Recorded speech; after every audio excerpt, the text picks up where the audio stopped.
5, 4, 3, 2, 1. Bonjour, donc on est de retour sur le plateau, cette fois-ci en anglais. Nous allons encore voir la vision de la représentante de la télévision iranienne ici à Bruxelles. Et justement, qu'est-ce qu'on pense de cette visite de Barack Obama à l'Europe? Et puis, quelles vont être les décisions qui vont être prises par rapport à l'Ukraine? Car on sait très bien que ça touche la Russie, ça touche l'Iran, ça touche toute cette région-là, et que la politique va en guerre qu'on appelle des États-Unis, car en fin de compte, c'est un peu loin des États-Unis, donc ça ne les dérange pas dans un premier temps. Par contre, les Iraniens, assalam. Hello. Then, can you present yourself and what do you think today? What will happen today? What do you think it will happen? And about Ukraine also, because last week it was a big summit, and in the end it was only sanctioned about for the Russian people. But how Iran is looking about this subject? Thank you. So I'm Sharif. I work. I'm a TV reporter for Iran's news network. What will happen today? I guess not only me as a representative of Iran's television, but every journalist that I have talked to today is very pessimistic and skeptical about what is going to happen today. Because if you look at the agenda, the EU is going to talk with Barack Obama about Syria, Iran, Ukraine, the economic issues that are going on in the world in 1 hour and a half. And as we know, that is not really possible. I mean, when the heads of state from the European countries meet here, then the meetings usually take 8 hours. We have to stay here up till 12 o'clock in the evening for a press conference. So we don't really think this is more than a symbolic meeting in which the EU and the US are going to agree upon certain fundamental things which they have always agreed upon. And what is actually interesting is that this is a hard and fast rule. It's a timeless general rule that when there's a common enemy, friends come together. And now that Russia has suddenly posed as a threat, then we understand that the EU and the USA come together and share more things that probably they have shared before. We think there's a deep rift of confidence that has been created after Edward Snowden's reports of the U.S. Listening to the conversations of certain heads of state, and we think this rift will not be bridged by just a meeting of 1 hour and a half unless there's other agenda on the table. Yes, just one thing, because yesterday we was with the Eurodepute Mélenchon from France. And he's also, again, this agreement, transatlantic agreement. And he said, perhaps, because before it was a secret agreement, and he said the USA was waiting to be enough strong to come on the table, and perhaps it's just a signature.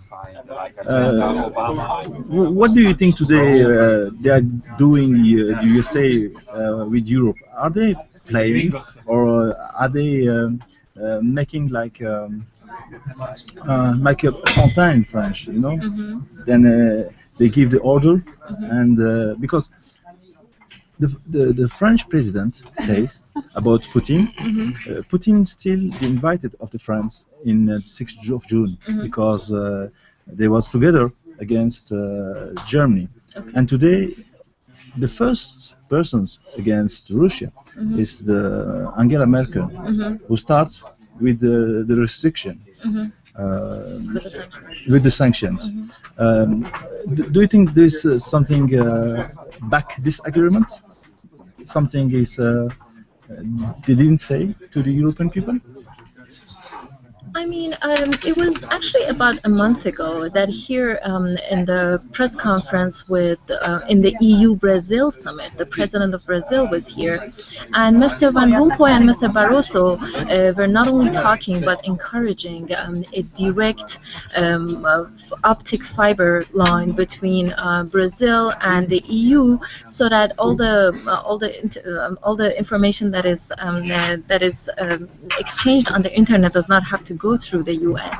And that shows like the lack of confidence that the two countries, that the two major, the EU and Brazil, a major country in South America, have had with the United States of America. So what we think is happening today, like I said, is getting back to an old enemy, which is actually a very sad scenario, because I mean there are a lot of people that would profit from this.